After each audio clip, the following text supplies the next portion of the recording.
So we found out about Bethy's heart at my 20-week appointment.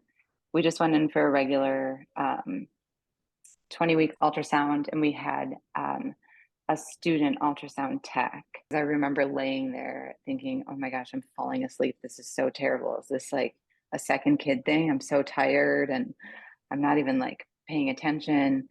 And then afterwards realized, no, it was taking a really long time. So she was taking a really long time getting images. And then she left and brought back a more seasoned ultrasound tech who took her time, but zipped through more quickly, right, Brian? Mhm. And got what she needed. But then I just remember she said something like, "I'm sorry to have to tell you this, but your daughter's heart never finished, or your child's heart never finished forming because we actually weren't going to find out the sex." And then at that same appointment, we needed to know if we were having a girl or a boy. I remember Brian saying, like, we at least need some kind of good news here. So they told us we were having a daughter. And then an on-call physician came in too, I think, to like look through images maybe, or looked through images and came in or something. And I don't think either of us remember exactly what they thought was wrong. But as it turned out, it was way worse than what they thought. That's what we eventually found out. I would say that conversation with the surgeon was, at least for me, kind of the first indication that while it was a bad situation already, and we knew it was a bad situation, there really wasn't a clear solution to how to fix um, the problem that Bethy had at that time. There wasn't really any good solution. When we left the surgeon, Brian and I talked a while last night about this. Like, this is it just is what it is. But there was no one really offering, well, what if you had her and met her? It was really, this is how terrible things look. There aren't great options, dot, dot, dot. And it's because, no one wants you to go through the hardest thing you'll ever go through. No one's going to tell you, you know what, you should do the hardest thing you can possibly do. You should definitely have this baby and watch her die. No, no one wants to say that to you.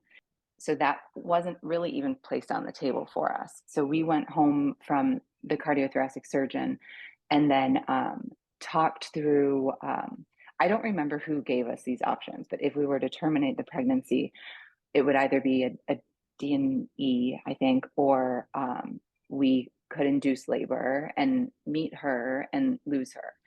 And we were like, well, obviously, that's what we're going to do. We're going to like induce labor and meet her. And then really quickly, we were like, well, so why wouldn't we just have her then? Why wouldn't we just continue the pregnancy and meet her?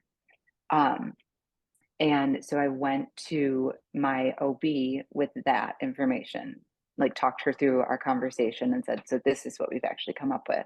She was like, okay, I think there's some, and but we were like, what, how do we even do that? Like, what does that even look like? We had no idea. And it's, you just have no idea how you can even actually do that.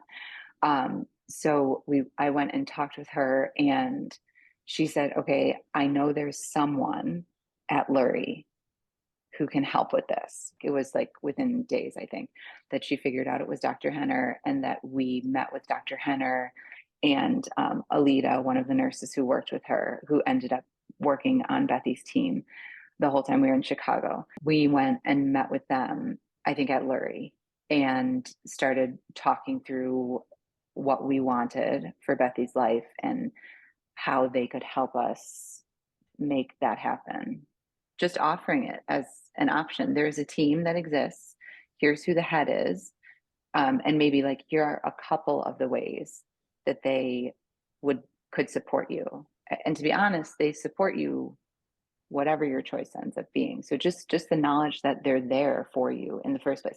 They should really be like, once once some physician, or two physicians, if you need two to weigh in on it, come to the realization that this is a life limiting or life ending diagnosis, their team should be the very next thing that's talked about, because they'll be there for you whatever path you choose.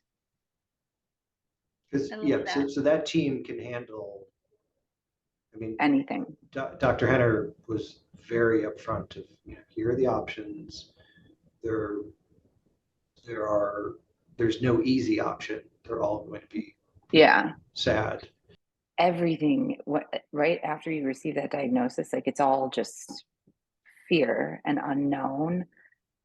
And without her team, it would have just remained fear and unknown, because even if we were to somehow muddle through and make those choices ourselves, we would just, like we're not physicians or nurses. Like we would just be second guessing ourselves the whole time. We have no experience in any of this.